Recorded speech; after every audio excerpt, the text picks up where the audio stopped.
Hey guys, so I'm doing some practicing for competition for the Pyramid Cup, and I promised you guys a show, so I'm going to give you one. I am not going to bring the camera all the way down there for the exploding target. I'm going to just shoot a target card, and I'll let you guys see how I'm doing, and then when I do the exploding targets, I'll do one. I didn't realize how big the explosion actually was. I've only shot one of them, and I did it just to test it, and I did it while my tenants were still here upstairs, which this is a commercial building. Obviously I own it. The tenants are, well, I have a dentist who's a tenant, and I'm grateful for that, because all these, he gave me so many dental tools that are so awesome for taking O-rings out and putting them in. Every tool that I saw that I thought I could use, he got me one, or gave it to me. He gave them to me on the spot, and then he ordered me the light with the stuff you use for fillings, because I make repairs on like plastic parts with it, and it's stronger than anything you can buy in Home Depot for like epoxies and shit. It's a resin, and it just hardens with that light, and it's come in really handy in a few situations. Anyways, so those are actual USBR target cards. I'm going to position this a little bit better so you guys can see. That one I was just messing around on. I was using multiple guns, but there's two blank targets that haven't been shot. I'm going to start shooting probably the center one first. I'll just do one target card. I can't use the sighters because the metal plate that's holding it is right behind it, and I'll hit the metal and it'll make a big hole somewhere wherever it comes out. So I'll zero in on the left side, and then I'm going to do a full card, and then I'm going to shoot an exploding target for you. But I'll bring you guys back there and let you see it from where I'm shooting, because the camera will. It's a big explosion. They're pretty serious.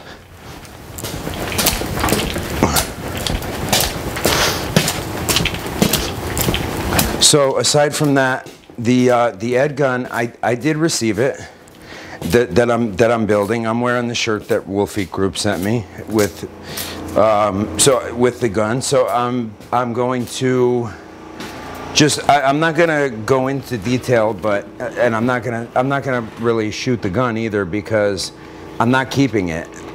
Because I'm replacing it, and the only reason I'm doing that is because so I wanted to build one powerful enough to be a long-range heavy slug shooter, and I need a bigger plenum, and because I have an externally adjustable regulator on it, which is the Raptor, the Huma Raptor, because of that I can't add a plenum, which is unfortunate.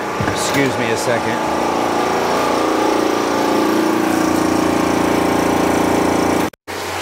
Which is unfortunate because I didn't want to have to send it back.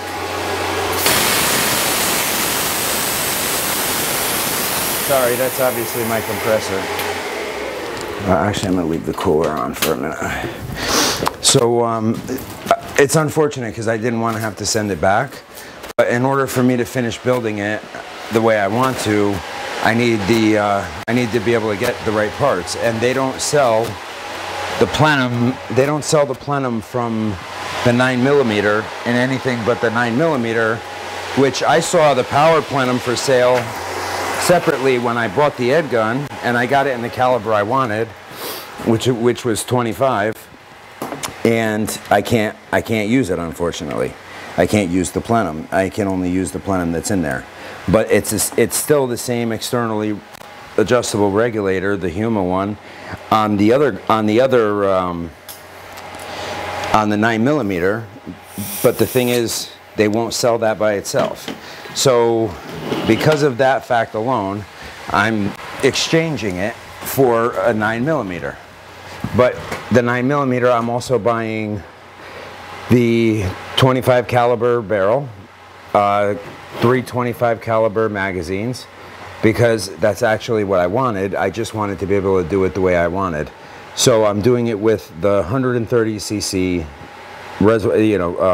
plenum, the smaller jets for the, you know, to change the dwell time. I got a couple different size, or 3 or 4 different size jets, and I'm gonna build it the way I want to build it. But it's still gonna be a somewhat small gun, especially compared to all my other guns that are all big.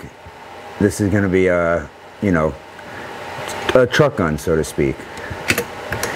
All right, so I'm gonna zero in over here and make sure I'm right on target.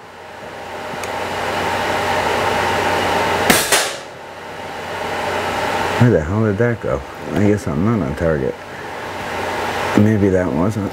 I mean, it went through the same hole. Hang on 1 second.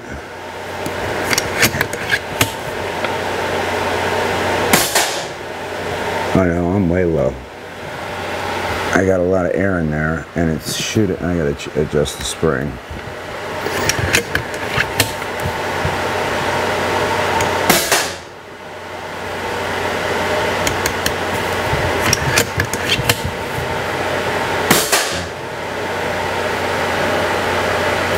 Oh well, I'm getting some more power.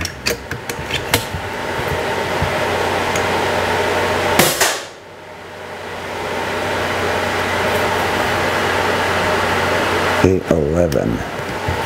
I'd really like to be closer to 900 on this gun.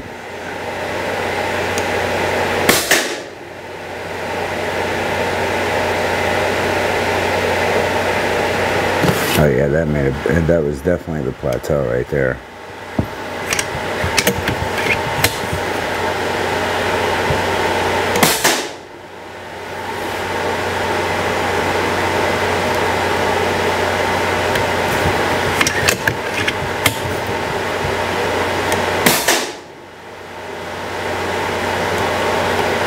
Oh, what am I left?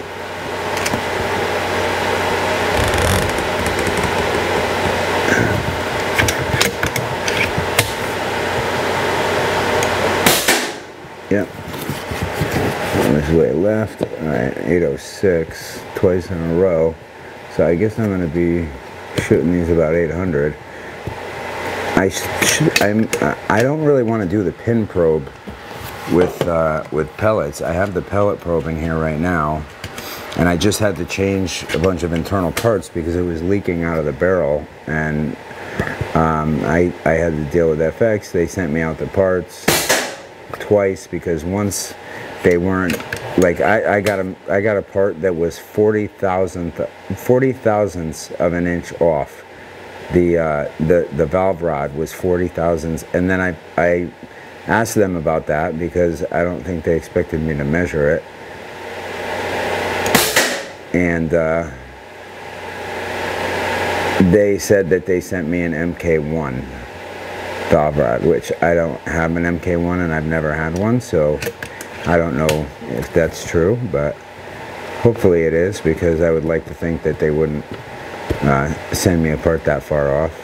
But the valve seat had like lathe imperfections on it, which are easily recognizable,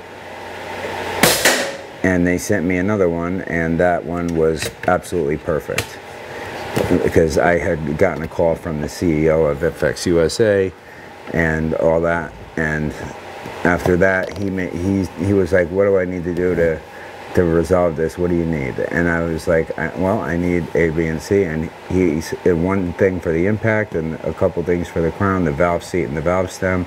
And he sent them, and I got them the next day. So they stood up to the warranty. They definitely came through. And the next video I'm gonna do is gonna be on the compressor I just got. Yeah, it's the same hole, but it's a little right. Yeah, let's try for one different one.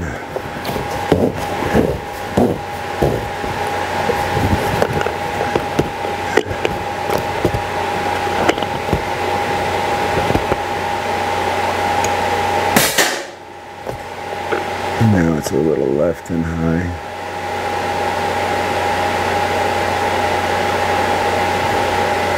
Let me try that.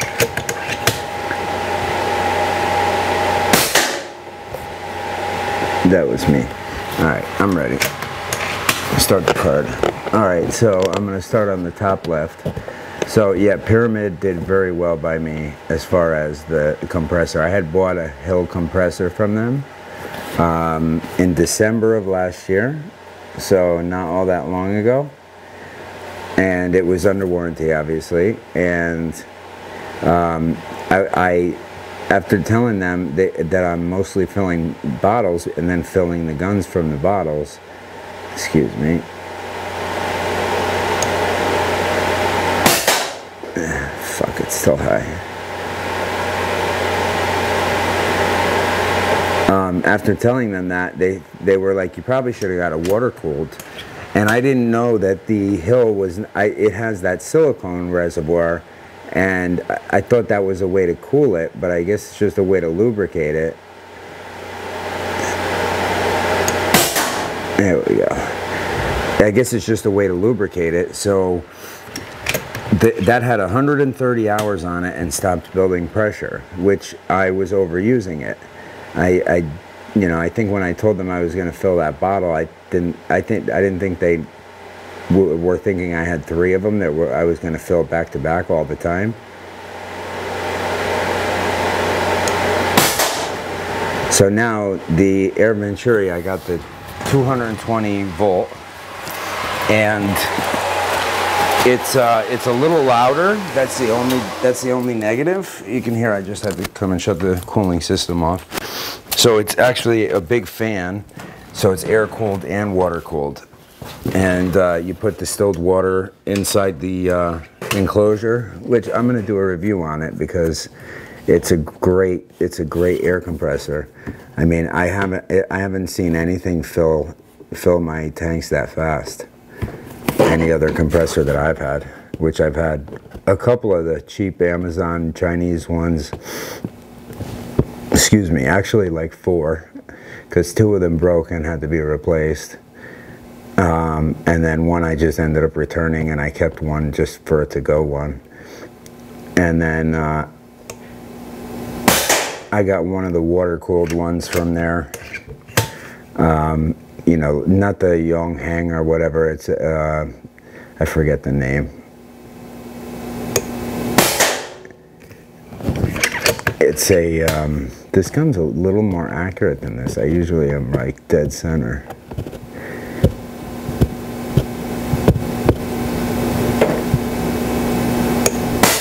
There we go, that's where I'm usually at. That must have been me. So it was, I think, a Viver, I think, something like that. It might be Viver, one of those Chinese companies. You know, not that I have any problem with Chinese people, but I have a problem with most of their products because they just don't make the quality that America or Europe does. So,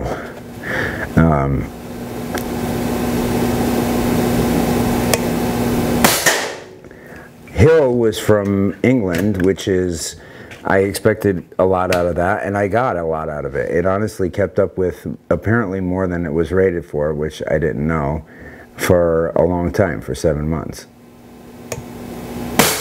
I got it in the end of December last year. So it put up with, and it filled the tanks like quick. I mean, after using all those Chinese ones, very quick.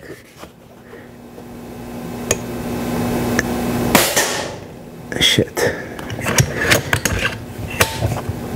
I don't know why that hit right there. It had to be me, but I didn't think it was. There we go. I guess it must have been.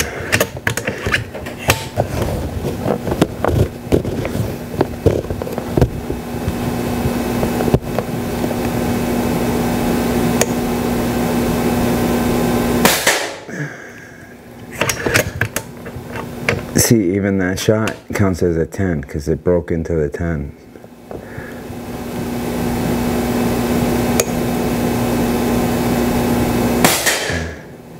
That one too. I'll score it after.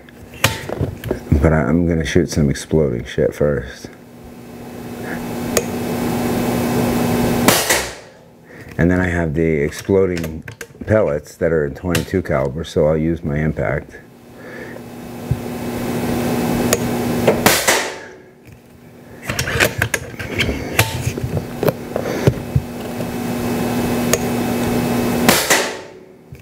These are USBR certified 50-yard targets, and that's where I'm at.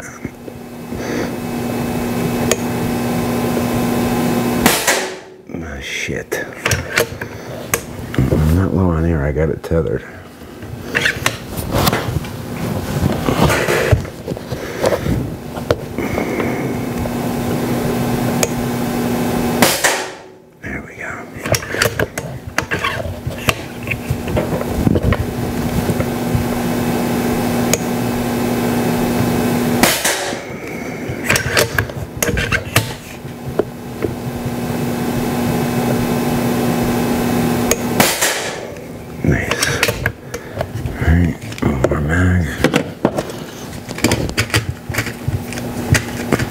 And these are the JSB exact, the heavy ones, the 50.15 grain.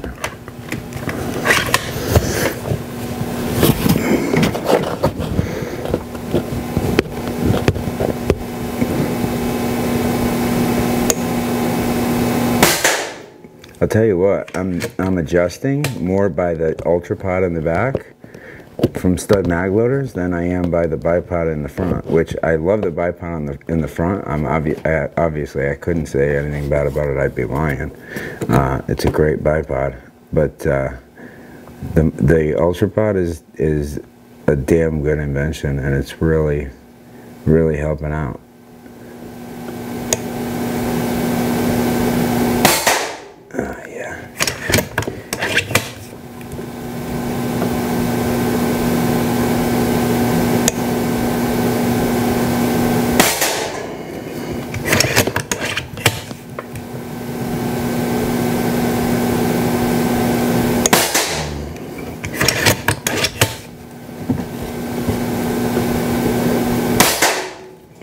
Go.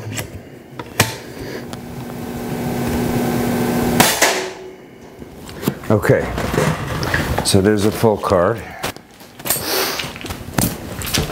and I'll bring you guys with me and score it, and then, well, that blank card, I'm probably going to need to take that down because this explosion is pretty damn big. The pellets are not that big of an explosion.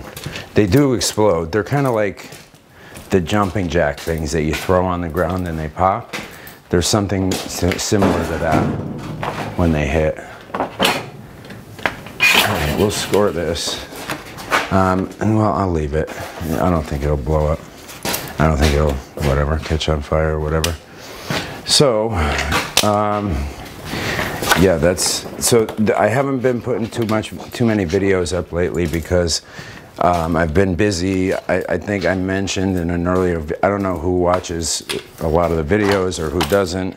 If you guys watch the ones that relate to you, or if you watch multiple. I know some people watch multiple, but anyways, I did make one about the Rattler and a leak that they don't show you in the Air Guns of Arizona video on leaks how to fix, because frankly they don't want you to know how to work on your own gun, which is part of my problem, because guess what? I paid $3,000 for that gun just like everybody else. I think I'm entitled to a schematic or a diagram, but they don't seem to think that. I don't know if it's Air Guns of Arizona or Western, or I don't know who actually makes it, because nobody does. None of us do. Nobody tells anybody. I've heard that it's actually Air Guns of Arizona, that the person who left the other company is there now. I don't know how much truth there is to that, if it's a fact or not, but I heard it from somebody I would think would know. That's the truth. So is it true? I don't know for sure, but it's not my business anyway. But I mean, I guess it is a little bit, because I'd like to at least know who's not telling me how to fix my own gun or selling parts. Now, I've taken the whole gun apart anyway. I mean, here, your trigger linkage is back in here, and it's a little complex. If you ever try to get in there, take photos of it, because that's the only way you're gonna remember what you were doing. I recorded it. I recorded the whole thing, and I didn't make it like, I wasn't doing a YouTube video. It was just like silently recorded. But I did that for my own for my own, that's my fiance texting me. She's in New York with her sister and her cousin. So anyways, there's the gun. So I've taken this whole thing apart. I've taken the whole gun apart. In this block, so I shot this gun, and this metal piece up top here, can you see? No, you can't see that far. Let me turn it a little bit. So this metal piece right here above the stock, this blew off and shot me in the shoulder, hit me in the shoulder when I took a shot. And it bruised my shoulder pretty good. And I sent him a picture of my shoulder, of the part that fell off, etc. And they called me within 10 minutes. Honest to God, within 10 minutes after the email, they called me. And I was like, listen, I'm not gonna sue you guys. That's not the kind of guy I am. And I didn't try to, and I'm not gonna try to. That's not what I wanted the gun fixed. Anyways, they did fix the gun. They ended up recalling a bunch of them, I guess, and putting longer screws in there, which I had already done by the time I sent it to them. I had put everything back together. I had put the longer screws in with red 277 Loctite that I always use on something that needs to be really tight. And they didn't have much to do when I sent it in. The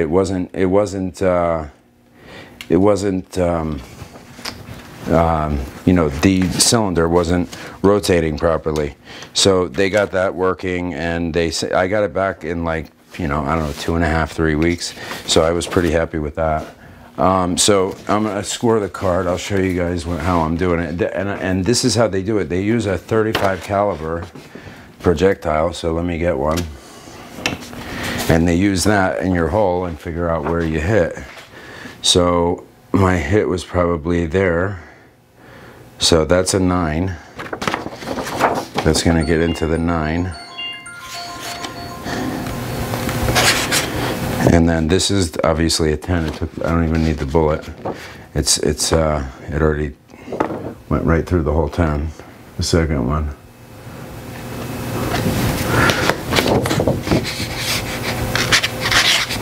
The third one is a 9 because it didn't get into the 10. You see the third one? It didn't get into the 10. Barely.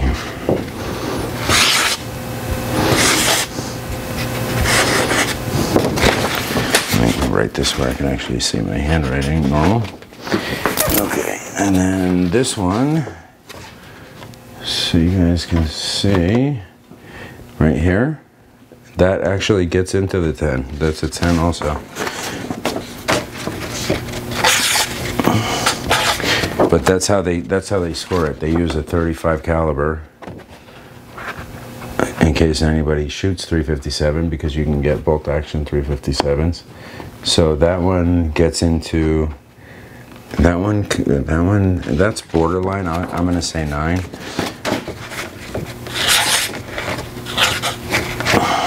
Okay, that next one is definitely a 10.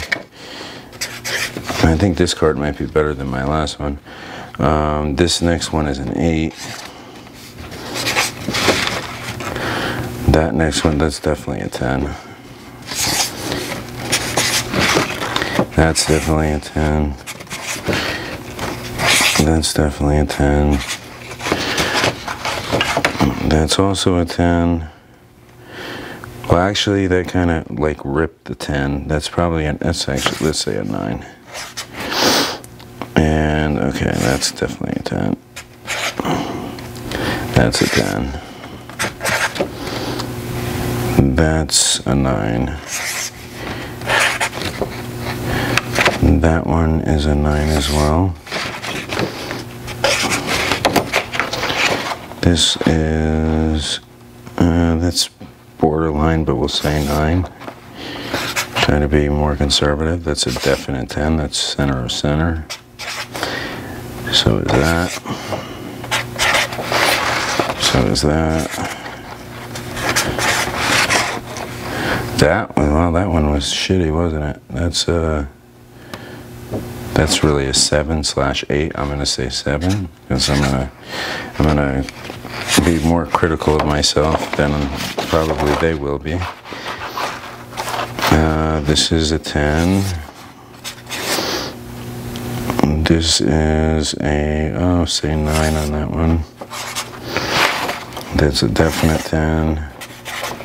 Took the whole 10 out of these two. And then that one is a 9.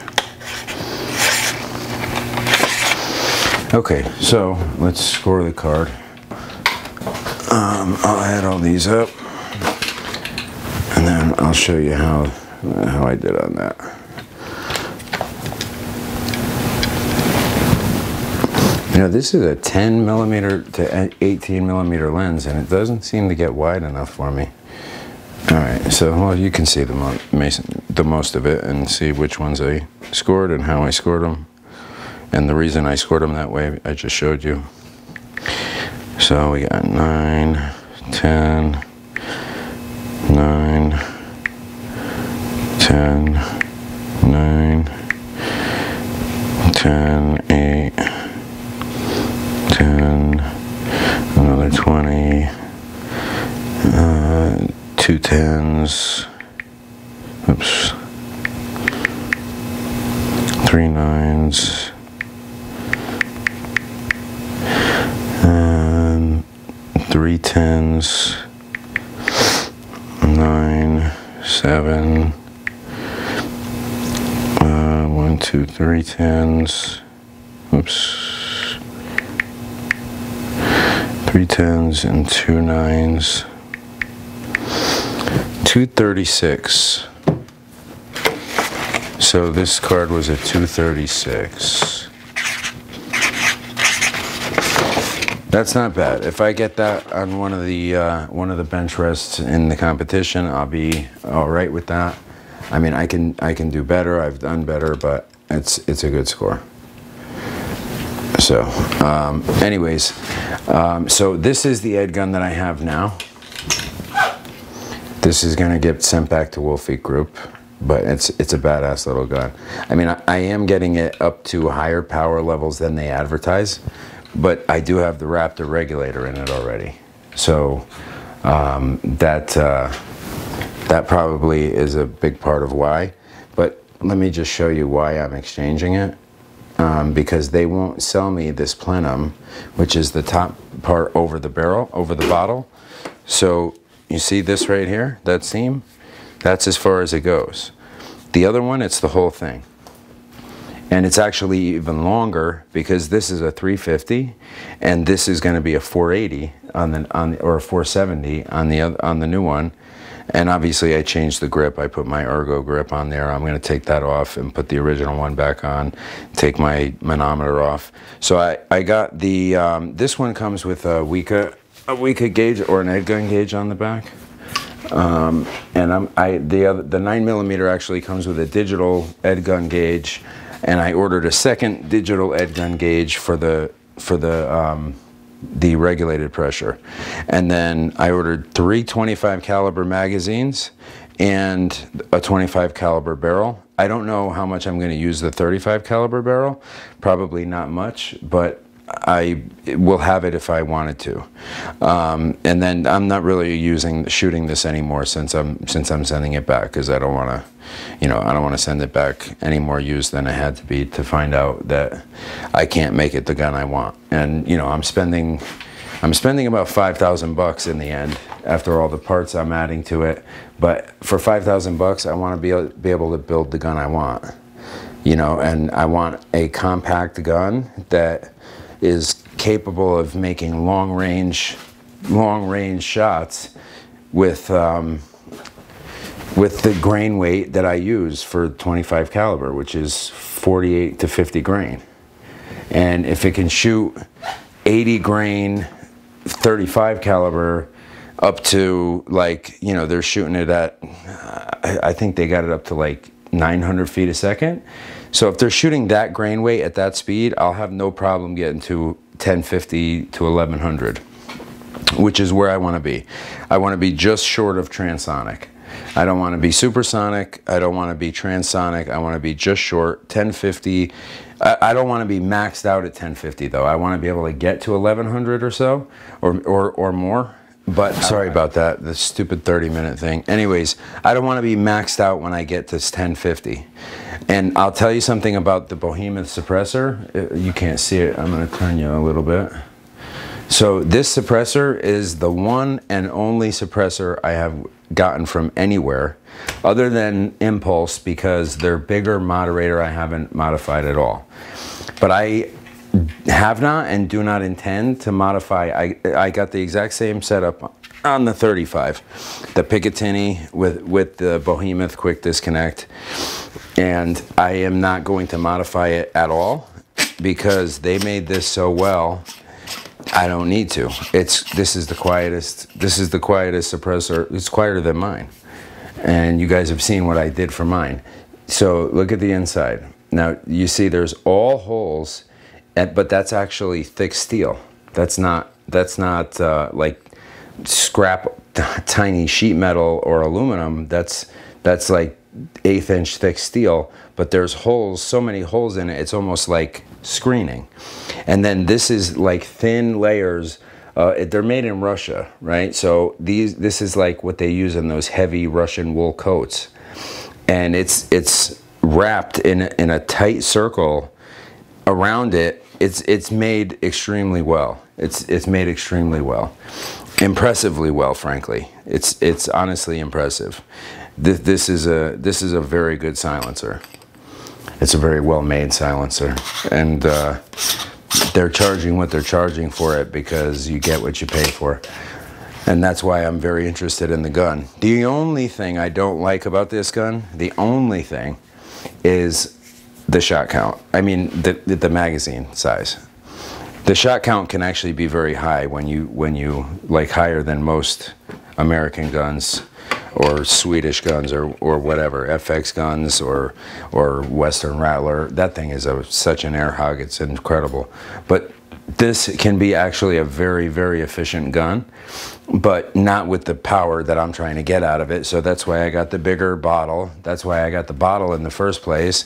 That's why, you know, I'm trying to make up for it. And I have to get a little wingman size bottle because I have only 6.8 liters. I do need to get a one that's a little smaller than that can take 300 to 310 bar. Maybe a 350 bar if I can find one, because this gun can go up to 350 bar. I can't compress it that high because there's not a compressor that can go to 350, but this gun can. So it's and the bottle's rated for it. The gauge goes up to it. Take a look at the rating on the gauge, if you guys can see it. Let's see. Hopefully you can read that. It goes right to 350, and right now I'm at 310 because that's about as high as I can get it to compress. So these are very advanced guns, and the cycling is flawless. I mean, so the magazines have these metal covers on them, and this is what holds your slugs or pellets in. So it's also what keeps them separated slightly from what's behind them, which is these have a very different, like, additional parts that you would put in. So they have a puck that's actually a transfer port. People call it a puck, but it's your transfer port, and there are different size openings on them for sub 12, for, you know, higher power, lower power. Then the jets that go in it are also, they're the dwell time of your valve. It's like the hammer. It's essentially like a hammer. It does the same effect. It's like, how long is that going to stay open when you take a shot? So the smaller you make it, the slower the valve shuts and the more air you get out. And so therefore I'm ordering some different, I ordered a set. They have two valves in it. I ordered a set of two, 0.01 millimeter, 0.02, and 0.03, because I guess this came with 0.04. So I know I want at least to go to 0.03, and then they have a 0.00. I don't know, that must be closed or whatever, but the 0.01, 0.02, 0.03, I'm sure I'll find the set that works well with the larger plenum, the larger bottle, and the heavier grain weight, because, you know, I mean, the slugs that I shoot for the 25 caliber, they're pretty big. This is one of my 25 caliber slugs that I prefer. So it's a 50. This is a 50 and a half grain, or 51 grain. I'm sorry. It's a 51. 51, 48, and then 52 and a half. Those are the three sizes of 25 caliber that I prefer. And it's one of my favorite calibers. And the Impact, the Pantera, have never had a problem with them. So I truly believe, and I know from seeing online people doing it, that they can, I've seen people get this Lishi 2 over 1,200 feet per second. With a you know, not a custom pressed heavier slug, but with like a store-bought slug that was fairly heavy. So if they can do that, then I know I can get those up to where I want them. So anyways, that's why I'm not shooting the Edgun right now. That's why I'm not demonstrating it for you. But I am going to give you what I promised, and that's going to be in the form of the exploding targets. So let me get this gun out of here. I'm going to, I think the Pantera or the Impact, I don't know. I wish I could ask you guys' opinion, which you wanted to see. But no such thing right yet, right? So if I use the Pantera, I will use this Ultrapod. If I use the Impact, I won't, because of the monopod. I'm gonna go with the Impact. No, you know what? I'm gonna go with the Pantera. Yeah, let's go with the Pantera. I got a bunch of Pantera mags out there anyway. Okay.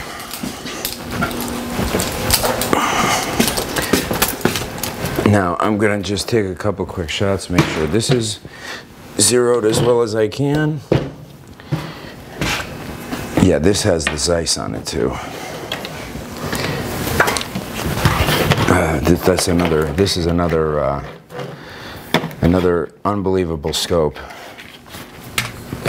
I went all out on the scopes because, you know, as they say, you know, spend more on your scope than you do on your gun, because you can only shoot what you can see, and that's a motto that really holds true.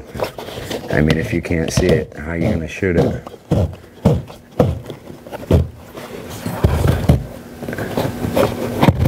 Alright, I gotta extend those a little bit.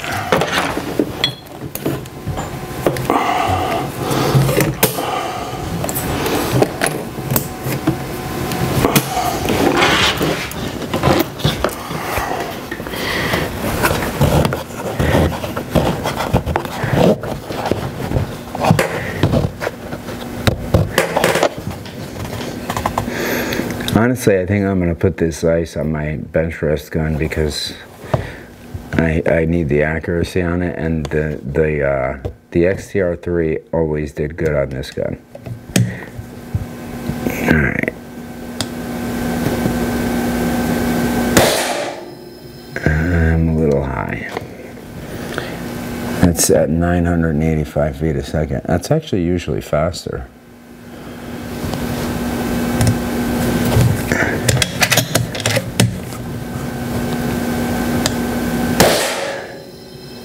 A little right. Oh, it's not actually reading it. That was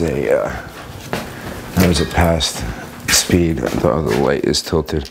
See, my lights got shot once or twice. So if I don't make sure that they're centered over the sensors, then I won't get a reading. I think those are good. Let's see.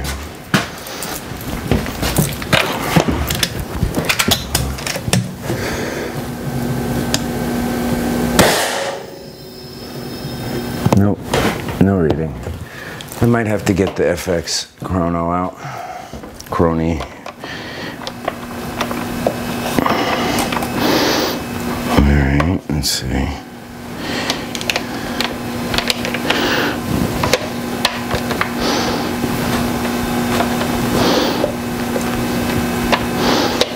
These really have to be just so, or they're not going to read.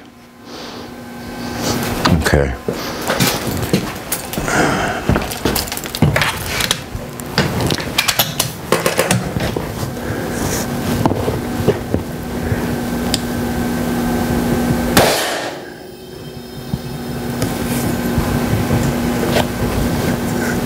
I don't remember if it was 978 last time. Let's see.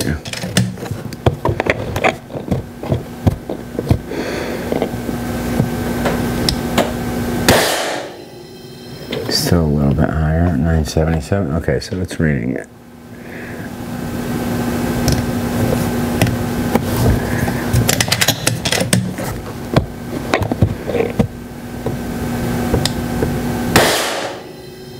No, too far left.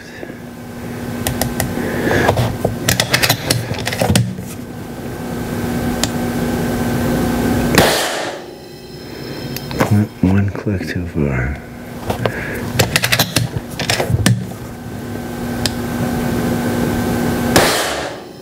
There we go. All right, that's centered.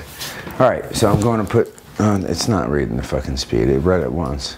All right, I'm going to get some exploding targets, or an exploding target down there, because when it explodes, you'll see why I'm not doing more than one, because luckily no one's here right now. The church was actually here late. I got a new church recently as a tenant. I had a church already, and I got another church recently, and they were here late practicing, you know, practicing their sermon or their whatever they're doing.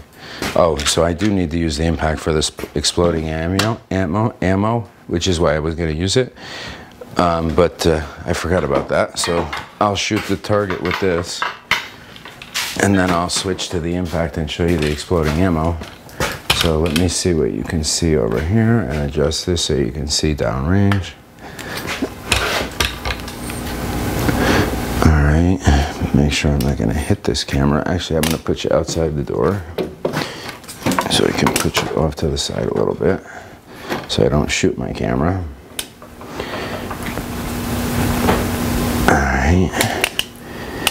Let's straighten you out.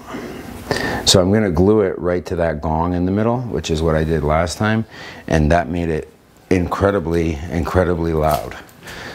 It's probably going to be incredibly loud again, I'm sure. I don't see any reason why it wouldn't be. The adhesive things on the back aren't very good, so I'm bringing the hot glue gun just in case I need to hot glue it. But I can probably zoom you in a little bit more. Oh no, that is zoomed in. This is only 10 to 18. So I'm going to stick this to the gong, and that's all I'm going to stick down here for right now. And then I'll shoot this, and you guys let me know what you think. And then I'm going to shoot the exploding ammunition, and you guys can let me know what you think of that. The exploding ammunition is about what you'd expect. It's nothing extraordinary, but these are small. These are actually kind of extraordinary. This is going to take a second to heat up, and I don't trust it sticking with this, especially to that. It's been painted and shot a million times, but look at the size of this before you see it blow up. So in perspective, here is a glue gun. It's pretty damn small. You guys see it? I can't see the screen right now. Right, so this in comparison to a hot glue gun, that's how big it is. It's a very small target. This is probably 1.5 inches round. So it's an impressive and surprising explosion for this size target, for this size explosive. It's literally equivalent to an M80 easily. I had a friend over with me when I shot the first one, and I've only shot one of the ones that I bought, and he was blown away too. And I did it during the day when my tenants were here, my phone rang within 5 seconds. I swear to God, it was so fast. And my tenants know that I shoot my guns down here. Even the tenant they called, she knows, but she literally, she just was like, Chris, that's too much, Chris. That's too much. I don't know what you're shooting down there, but that's too much. She's been very tolerant, I'll say, which is why I'm good to her. And she's been good to me too. I have good relationships with my tenants. Try to keep good relationships with everybody. Alright. Now we're good. Now you guys get to see some action. Alright, let's explode that motherfucker. Alrighty.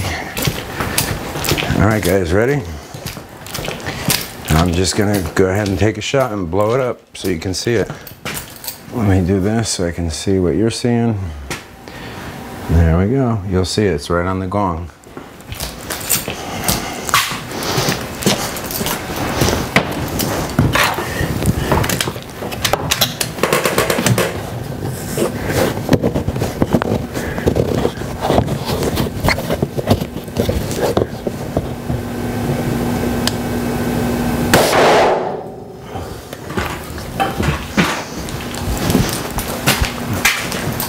So what'd you guys think?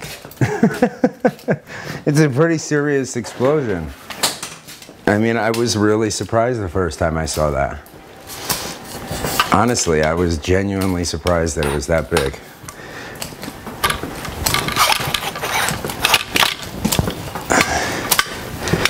So it just blackened. I mean, this is 5/8 inch thick steel, that going. But I mean, it smoked it up down here. I don't know if you guys can see that. I mean, yeah, there's a cloud of smoke. These, I have hardwired smoke alarms and pull stations and horns and strobes through the whole building, exit signs, all that stuff. But these are rate of rise down here. So they only go off if the temperature goes up a certain amount in a short period of time. So yeah, wow, I did get some chunks going through that target. I got some chunks going through both of them. That's, yeah, it's a pretty good explosion. And those are the smaller ones, the 50s. So the 65s, I don't know, a friend of mine that has a small air gun shop here in Connecticut, he said the 65s were not as loud, but the explosion was probably, I'm sure it was probably bigger. But anyways, those are the 50/50s, they're called. I forget the brand name. I'm going to show you in a second. Or I did show you, but I don't know if you guys were able to catch it or what. And then I'm going to grab the impact and I'm going to do the explosive ammunition, and then I could actually bring the camera all the way up there for that. All right, let's take this out of here.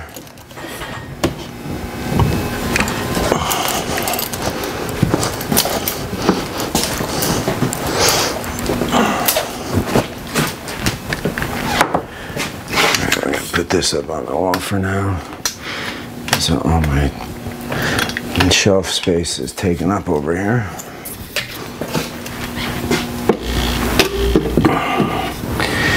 Okay, impact. Now let me change the magazine to the magazine that has the exploding ammo, which I put in my stock magazine because they're actually pellets. So they're pretty small. So they fit in the stock magazine. Not like any of my slugs that they all don't fit. Even my 40 caliber is actually 40.2 and it doesn't fit. Even though I ground out the top, so the 38s would fit, the 40s don't. Oh, I have it out here. Okay. So here's my OEM magazine and the only thing it's good for. All right, so I'll let you hear it real quick and then I'll let you see it.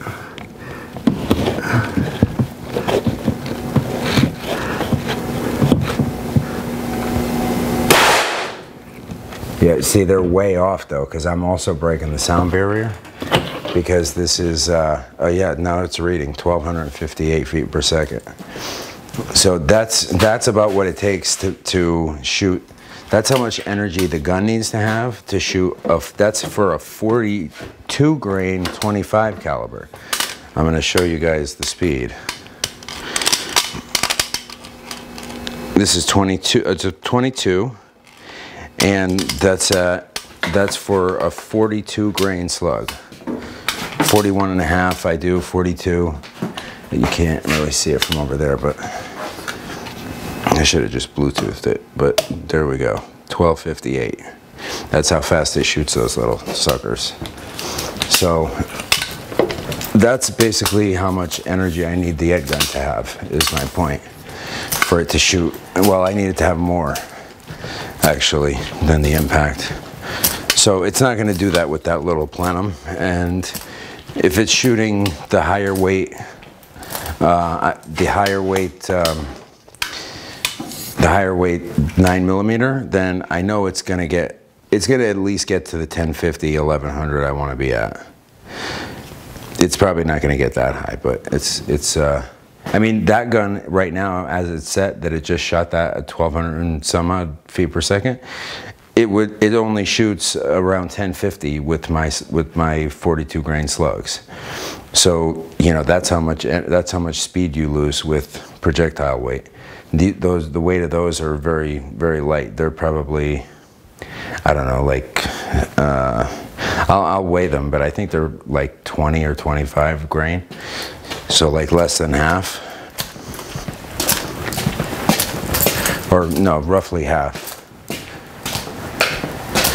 I gotta check what the weight is, because I'm not certain on that part, so. But that's compared to a 42 grain 22 caliber. I actually went higher on 22 calibers too, and lower, and that's the one I landed on that I liked. The consistency, the ballistic coefficient, etc. So I'm gonna, I can't change my zero because this scope is actually zeroed perfectly. But I am not, so I'm not gonna hit, and I don't even know what I'm gonna hit. They're going so fast, and they're pellets, they go wherever they want. So I'm aiming at that smaller inside target on the left side of the gong. I didn't miss it by much, but at least you guys can see it does actually explode. It's just small.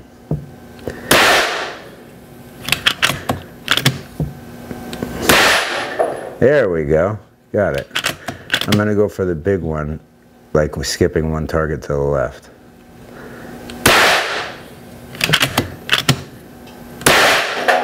Gotcha.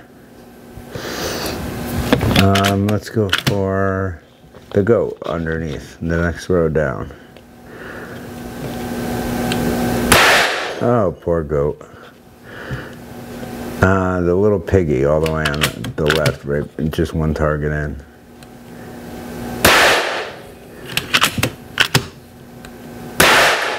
Got him.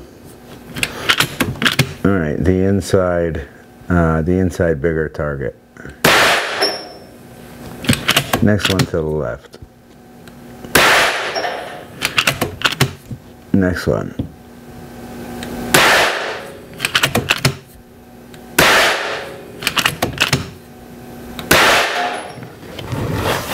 So you can see that they kind of go where they want, but most of that sound is the sound barrier cracking. That makes more noise than the explosion, I believe. So somebody correct me if I'm wrong. I've heard that gun break the sound barrier with, you know, lighter slugs or pellets many times before, and that's the crack that I hear more than I hear that pop. So it's a fairly small explosion, but they do work. They are exploding pellets. They do work.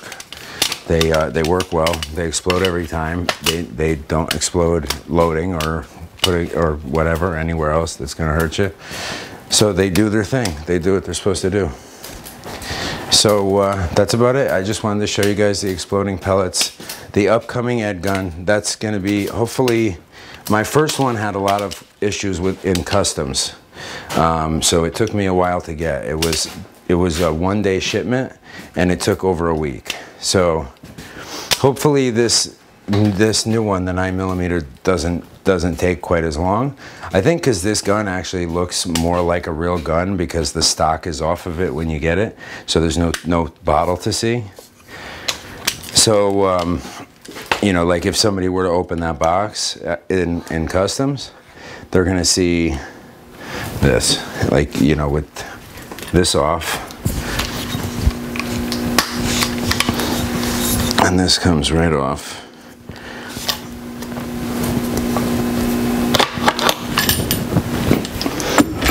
So they're going to see this without the bipod, obviously. They're going to see that without the scope and the suppressor also. But they're going to see and they actually take the grip off. I don't know if customs took the grip off it or if they send it without the grip. I'm not really sure, but it looks, and it's solid. This is solid metal. This is all. I'm not sure if this is aluminum.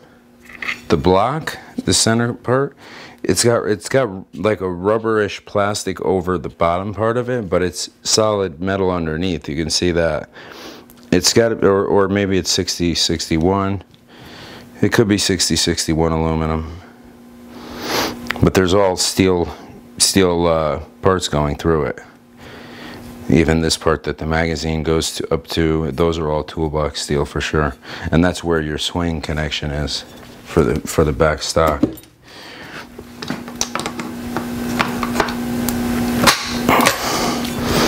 So yeah, that locks in pretty damn good. It's a beautiful gun. It's a sexy gun. I like it a lot. I really do. So I'm looking forward to being able to finish it up. And I'll have 2 calibers, which is a bonus. It's going to cost me, I'm actually making out, because doing it the way I'm doing it, I'm going to get the new 9mm for, including all that. Oh, by the way, this, I got my CNC machine. This is a 24-inch block of 2x2 aluminum, 6061 aluminum. This is going to be my next Pantera rail. Eventually, when I'm done designing it. I'm in the CAD phase. Once I get into the CAM phase and start machining it, I'll probably do a video on the machining process and how I designed it and all that stuff. But I'm starting to design it now. But I already got the aluminum for it. That I'm not going to make it 24 inches long. I mean, the part of it's 15 now. I might go like 16, 17 inches long. But you know, if anything screws up on the first one, I can cut a piece off and start over. So, what was I saying about the Ed gun? I like it. I think it's a sexy little gun, and I thought I wanted to get a compact gun because I do a lot of shooting squirrels and whatever, because I have a lot of properties and manage a lot of properties. But this is a perfect truck gun, and it's quiet as hell. And I think it is loaded, so if I shoot it, I gotta bring it out there. I'm trying, yeah, it's loaded. I'm trying not to shoot it that much because I don't want to, if it's not gonna be my gun, I don't want to be shooting it any more than I have to, but they already know I have shot it. I just haven't shot it much. Because as soon as I found out that I actually put in the order for I put in the order with Wolfie Group, and that same guy that I dealt with that I told you guys about, Matthias, the same guy, he put a hold on the order before they sent it out because he's like, you don't need the plenum because A, B, and C. And I'm like, no, but I do want the plenum because I'm trying to get to X amount of power because I want this to be able to be a long-range compact gun. Like if I had bought a short Pantera, which I'm sure is not as powerful as the long one, but this is a longer barrel than the short Pantera. So it's about to hit my 30-minute time, so let me just shoot this real quick.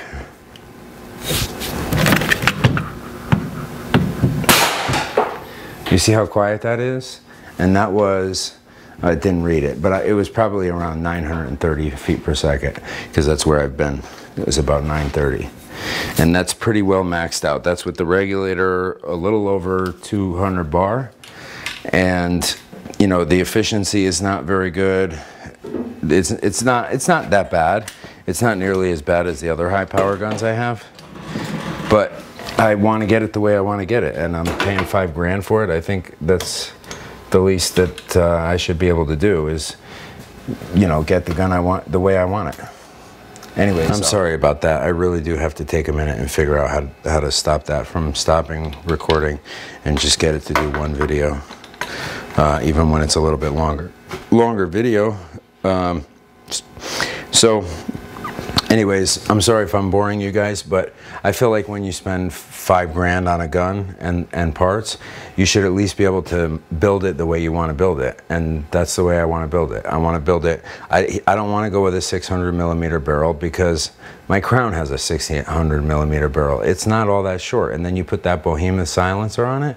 It's an impact or you know, or bigger. It's going to be bigger. It's going to be more like closer to the Pantera, because the barrel is not all the way at the back.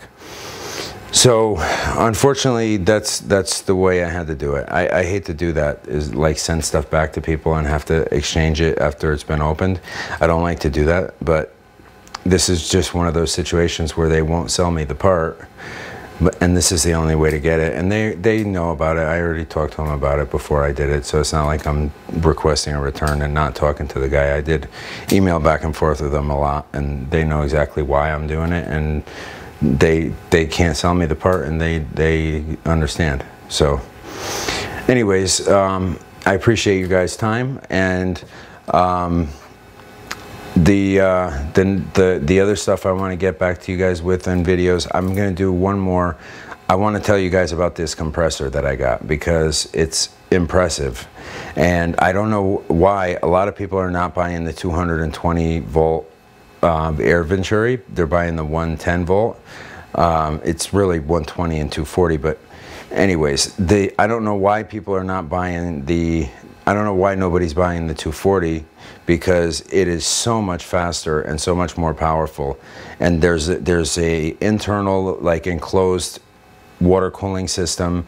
You put distilled water in it, and then you use ISO 100. Don't use your ISO 46. Anyways, let me explain this in the other video, but I'm gonna tell you guys the 240 is the way to go for sure, because I have had probably like six air compressors already, and the only one that I've seen work as well as or better than like the Hill that I had was extremely, so far better that it didn't really compare. It was a gas powered $4,500 unit with 2 holding tanks and all the plumbing going to those holding tanks that kicked on when the tanks got lower than it was a serious setup.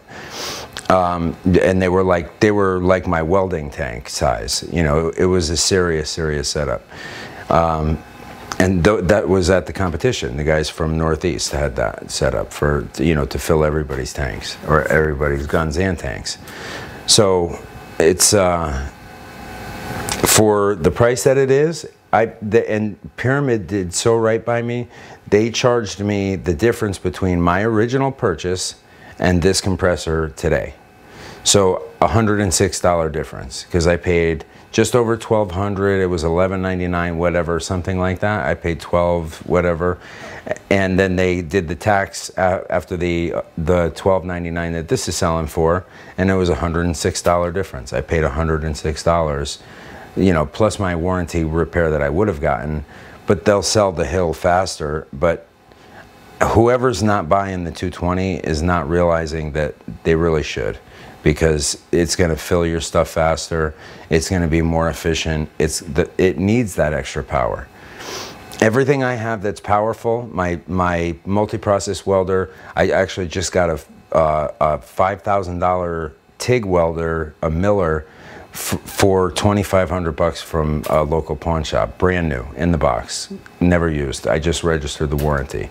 It's that new, like never used. And the my plasma cutter, my CNC machine, my lathe, everything that's 220. It's 220 because it needs that 220 to produce the power it does. If you need a compressor to get to a high rate of compressed air, and you want it to do it in a reasonable amount of time, you got to give it some more power. And this is the only option I've seen to do that. So guys, if you want to have a, you know, an efficient and pretty quick air compressor, you need to give it more power, and look at this Air Venturi. I wish I had bought it in the first place, because I probably wouldn't be sending it in right now, because it would have been able to handle all that all this time, because I did the oil changes more frequently than they even recommend. I did them I had done 5 in 130 hours. So that's like every 25 hours essentially. Anyways, I'm going to do a review on that, and hopefully you guys will get to see these videos soon, and I'll get them up. And then I have the leak repair on the Western Rattler one to put up as well. Okay? All right, thank you guys. Appreciate you all.